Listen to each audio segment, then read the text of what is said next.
तो स्वागत है तुम सभी लोगों का सोलो लेवलिंग के एक और न्यू एपिसोड में। तो ये सेकंड पार्ट है एपिसोड 8 का, और जिन भी लोगों ने फर्स्ट पार्ट नहीं देखा है वो पहले उसे देख ले, तभी आप लोगों को स्टोरी समझ में आएगी। और सोलो लेवलिंग का हर एक एपिसोड काफी कमाल का होता है, और इस एपिसोड में हमें एक न्यू वाइफू देखने को मिली है। तो चलो शुरू करते हैं। तो एपिसोड की स्टार्टिंग में हमें रात का सीन दिखाया जाता है, जहाँ पर जिन्वो अपनी सिस्टर के रूम में आता है, और जिन्वो को लगता है कि यहाँ से जाने के बाद कुछ लोग उसकी सिस्टर से बात करने की कोशिश करेंगे, और इसलिए वो टस्क के बॉडीगार्ड्स को समन करता है, और वो कहता है ये जो शैडोज है वो एक क्लास हंटर जितनी पावरफुल है। और जिन्वो पूछता है कि जो टस्क है वो 4 है और तुम तीनों ही यहाँ क्यों हो। और ये कहने के बाद वो शैडो अपना हाथ ऊपर दिखाता है, और जिन्वो को याद आता है कि वो गार्ड सीलिंग में ही फंस गया था, और इसलिए वो उसकी शैडो को एक्सट्रैक्ट नहीं कर पाया। और इसके बाद जिन्वो उन शैडोज को अंदर जाने के लिए कहता है, और वो तीसरे गार्ड से कहता है कि तुम्हें मेरी बहन को प्रोटेक्ट करना है, और ये दोनों तुम्हारी बैकअप। और इसके बाद वो शैडो जीना की शैडो के साथ मिक्स हो जाता है, और इसके बाद जिन्वो छत पे चले जाता है, और वो कहता है शायद मुझे जाने से पहले इस पूरे नेबरहुड को सिक्योरिटी देनी पड़ेगी। और इसलिए जिन्वो अपने 5 शैडोज को बाहर निकालता है, और वो बोलता है तुम्हें आज से इस नेबरहुड को संभालना है, और इस चीज का ध्यान रखना कि कोई भी तुम्हें देख ना पाए। और उसके बाद जिन्वो उन्हें पेट्रोल में जाने के लिए कहता है, और जिन्वो कहता है कि अगर इस जगह कोई किलर भी आ जाए तो मेरे शैडो ने संभाल लेंगे। और लगता है ये मेरा छोटा सा कंट्रीब्यूशन है सोसाइटी के लिए। और इसके बाद हमें सुबह का सीन दिखाया जाता है, और यहाँ जिनो और जिन्वो वैन में बैठकर जा रहे होते हैं। और यहाँ जिन्वो जिनो से पूछता है क्या लास्ट टाइम तुम्हें अच्छे से नींद आई है। और जिनो कहता है हाँ सर, मुझे बहुत ज्यादा अच्छी नींद आई है, और जो आजकल के होटल्स है उनके अंदर फैसिलिटीज भी काफी अच्छी है।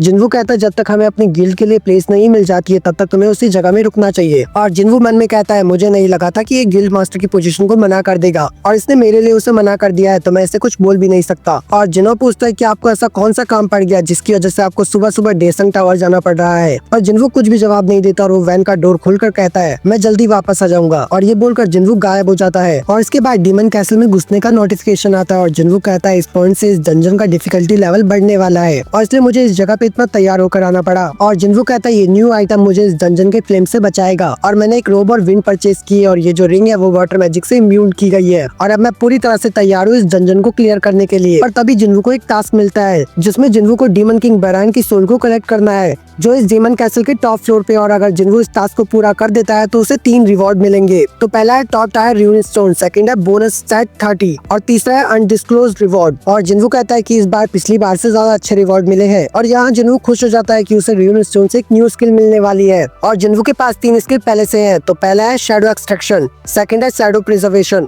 और थर्ड है मोनार्स डोमेन। और यहाँ जिन्वो के पास पहले से ही काफी ज्यादा डेंजरस स्किल है, तो इसलिए वो बहुत ज्यादा एक्साइटेड होता है कि 4th स्किल में क्या होगा। और इसके बाद जिन्वो डायरेक्टली 76 फ्लोर पे टेलीपोर्ट हो जाता है। और यहाँ जिन्वो देखता है कि यहाँ के जो डीमंस है वो बहुत ज्यादा बड़े होते हैं। और इसके बाद जिन्वो टस्क को बाहर निकालता है, और जिन्वो टस्क को ऑरेंज कलर का ऑर्ब देता है, जिससे 2 गुना पावर बढ़ जाती है यूजर की। और टस्क उस ऑर्ब का यूज करके एक बहुत ही पावरफुल अटैक करता है, और इस एक ही अटैक से बहुत ज्यादा डिस्ट्रक्शन हो जाता है उस पूरे डीमन कैसल में। और जिन्वो को एक नोटिफिकेशन आता है कि उसने हाई रैंकिंग के डीमन और डीमन लॉर्ड को डिफीट कर दिया है, और उसे 7800 एक्सपीरियंस पॉइंट भी मिले हैं। और ये देखकर जिन्वो बहुत ज्यादा हैरान हो जाता है, और वो कहता है कि जरूर इसके पास मैजिकल ऑर्ब है, और जब से टस्क मेरा शैडो बना है वो और भी ज्यादा स्ट्रॉन्ग हो गया है, और ऑर्ब की पावर उसके यूजर की वजह से और भी ज्यादा बढ़ गई है, और इसलिए मुझे कुछ टाइम के लिए उसे टस्क को यूज करने देना चाहिए। और इसके बाद हमें जिन्वो के स्टार्ट को दिखाया जाता है, जहाँ पर जिन्वो का लेवल 81 हो चुका था। और इसके बाद हमें जिन्वो के फादर को दिखाया जाता है, जो कि हॉस्पिटल में इमरजेंसी सेंटर में थे, और डॉक्टरों ने बताते हैं कि आप 2 दिन से बेहोश थे। और ये सुनकर जिन्वो के डैड बहुत ज्यादा हैरान हो जाते हैं, और वो सोचते हैं कि ये सब थकावट की वजह से हुआ होगा। और वो डॉक्टर से पूछते हैं क्या कोई और प्रॉब्लम तो नहीं है। और डॉक्टर जिन्वो के डैड से पूछते हैं कि आपके पास कोई हंटर रहता है क्या। और ये सुनकर जिन्वो के डैड बहुत ज्यादा हैरान हो जाते हैं, और वो बोलते हैं कि आप अचानक से हंटर के बारे में क्यों पूछ रहे हो। और डॉक्टर कहते हैं कि आपने कभी एटर्नल स्लम्बर के बारे में सुना है। और ये सुनकर जिन्वो के डैड बहुत ज्यादा हैरान हो जाते हैं,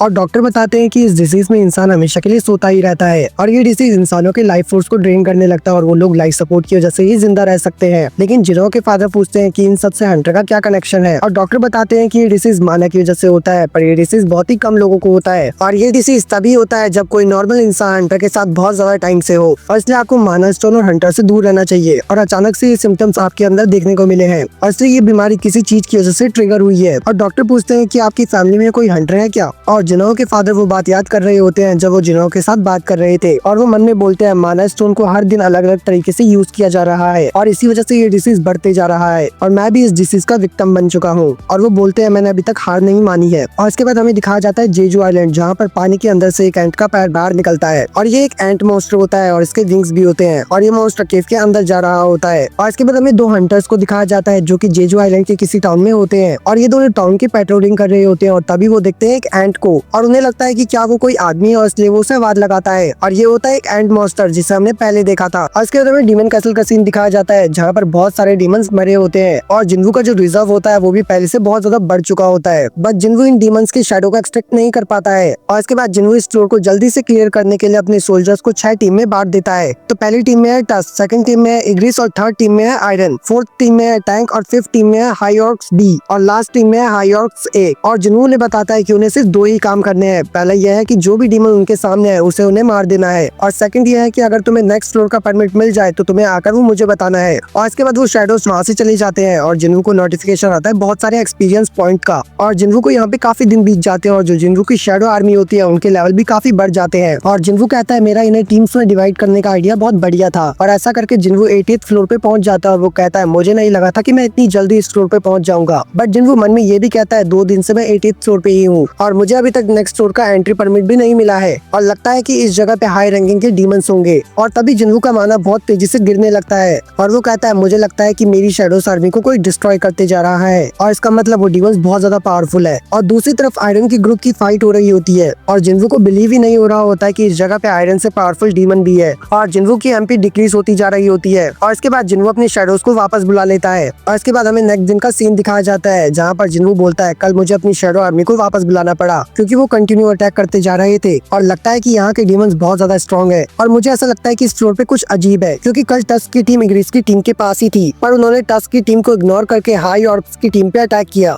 और वो डीमन ऐसी टीम को पकड़ रहे हैं जिनके अगेंस्ट वो जीत पाए। और ये डीमन काफी ज्यादा स्मार्ट है जो कि अपने अपोनेंट्स की वीकनेस पहचान पा रहे हैं और उन्होंने जानबूझकर हाई ऑर्ब्स की टीम पे अटैक किया था और अब उनके नेक्स्ट टारगेट है आयरन की टीम। और यहाँ टस्क की टीम वेट कर रही होती है उन डीमंस के आने का और तभी वो डीमंस यहाँ पे आ जाते हैं और वो डीमन अपने ब्लेड का यूज करके आयरन को बीच में से काट देता है और जिन्वू को समझ में आ जाता है कि उसकी शैडो जनरेट क्यों नहीं कर पा रही थी। और उसके बाद जिन्वू खुद ही बैटलफील्ड में आ जाता है और वो बोलता है मेरी शैडो आर्मी का तुम्हारे सामने कोई चांस नहीं है। लेकिन तभी वो डीमन अपने स्पेल से जिन्वू पर अटैक कर देता है लेकिन जिन्वू उस अटैक से बच जाता है नीचे झुककर और फिर जिन्वू एक किक मारता है उस डीमन के मुंह पर और इस एक ही किक से वो डीमन मर जाता है जिससे जिन्वू को 3000 एक्सपीरियंस पॉइंट भी मिलते हैं। और इसके बाद जिन्वू के ऊपर 2 और डीमन अटैक कर देते हैं पर तभी जिन्वू गायब हो जाता है और उनके सामने आ जाता है और उन्हें भी मार देता है। और तभी एक डीमन जिन्वू के सामने आता है और वो बोलता है क्या डीमन को भी डर फील होता है और देखने से लगता है कि मुझे मेरा जवाब मिल गया है। और ये डीमन जिन्वू के ऊपर अटैक कर रहा होता है लेकिन जिन्वू उसके अटैक्स को काफी इजीली डॉज कर लेता है और जिन्वू पीछे जाता है और जिन्वू मन में कहता है इसने मेरे फोरहेड, नेक और हार्ट पे अटैक किया है और ये मेरे वाइटल पॉइंट्स पे अटैक करने की कोशिश कर रहा है। और वो डीमन अपनी शॉट से जिन्वू पे अटैक कर रहा होता है लेकिन जिन्वू उसकी शॉट को ही तोड़ देता है और जिन्वू उसके फेस को पकड़ लेता है और जिन्वू उसे मारने ही वाला होता है लेकिन वो डीमन कहती है मैं हार मानती हूँ। और जिन्वू रुक जाता है, वो अपने मन में कहता है मैं लगातार ऐसे डीमन से मिलता जा रहा हूँ जो कि इंसानों की लैंग्वेज जानते हैं। और जिन्वू को लगता है कि ये डीमन एक लड़की है और इसलिए वो उसके हेलमेट को निकालता है ये चेक करने के लिए कि वो लड़की है या नहीं। और हेलमेट के निकल जाने पर पता चलता है कि वो एक लड़की होती है और वो अपने हाथ को ऊपर करके कहती है मुझे माफ कर दीजिए, ये सब हमारी गलती है। और वो कहती है प्लीज मुझे छोड़ दो। लेकिन जिन्वू कहता है तुमने मेरे सोल्जर्स पे अटैक किया और अब तुम मुझसे माफी मांग रही हो। और वो कहती है हम सब इस जगह के गार्डियन है तो इसलिए हम किसी भी स्कमबैग को छोड़ नहीं सकते हैं। मेरा मतलब है कि हम किसी भी पर्सन को यहाँ हंट नहीं करने दे सकते। और इसके बाद जिन्वू जैसे ही मुड़ता है वैसे ही वो लड़की जिन्वू के ऊपर अटैक कर देती है पर टस्क अपनी शील्ड का यूज करके जिन्वू को बचा लेता है। और जिन्वू कहता है तुम कर क्या रही हो और वो लड़की दोबारा से माफी मांग रही होती है और वो कहती है मुझे माफ कर दो, मैं आपको कुछ भी दे सकती हूँ जो भी आप मांगो। जिन्वू कहता है तो क्या तुम मुझे एंट्री परमिट दे सकती हो। और टस्क उसे अपनी एबिलिटी का यूज करके ऊपर उठा लेता है और वो लड़की कहती है हाँ हम आपको एंट्री परमिट दे सकते हैं और हम उसे गार्ड करते हैं। और जिन्वू कहता है तो इसीलिए मुझे अभी तक एंट्री परमिट नहीं मिला था। तो यही था आज के इस एपिसोड में। तो नेक्स्ट एपिसोड में हम एक काफी क्रेजी बैटल को देखने वाले हैं जो कि होगी जिन्वू वर्सेस बैरन की।